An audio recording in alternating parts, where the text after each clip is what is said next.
வணக்கம் நண்பர்களே. தமிழ் சினிமா உலகின் சிம்ம சொப்பனம், தவ புதல்வன், நடிகர் திலகம் என்றெல்லாம் போற்றப்படுபவர்தான் சிவாஜி கணேசன். முதல் படமான பராசக்தியிலே பிரமாதமான நடிப்பை வெளிப்படுத்தி அனைவரையும் ஆச்சரியப்படுத்தி இருப்பார். தமிழ் சினிமா உலகின் அகராதி என்றே அவரை சொல்லலாம். எந்த ஒரு நடிப்பையும் அசால்ட்டாக நடித்து அஸ்துபவர்தான் நடிகர் திலகம் சிவாஜி கணேசன். தனக்கான நடிப்பு வராவிட்டால் அதற்காக தனக்குத்தானே கண்ணாடி முன் நின்று பயிற்சி எடுப்பாராம். அதன் பிறகுதான் ஷூட்டிங் பார்ட்டிக்கு போவாராம். அப்படிப்பட்ட நடிகருக்கு ஒரு முறை சவால் வந்து விட்டதாம். அந்த சவாலை விட்டவர் தான் பிரபல பின்னணி பாடகர் TM சௌந்தரராஜன். அவர் நேரடியாக விடவில்லை என்றாலும் தன் பாடல் மூலமாக சவால் விட்டுள்ளார் என்றே சொல்ல வேண்டும்.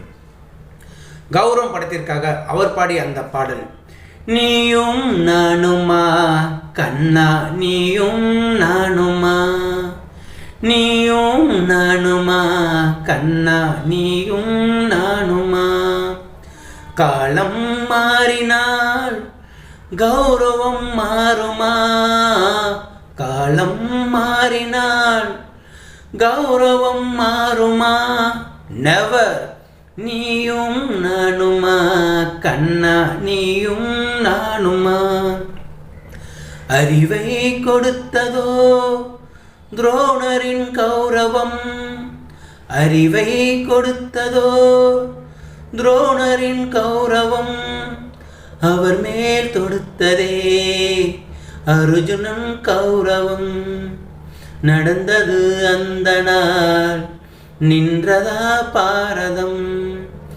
நடந்தது அந்த நாள் முடிந்ததா பாரதம், நாளைய பாரதம் யாரதன் காரணம், நீயும் நானுமா கண்ணா நீயும் நானுமா.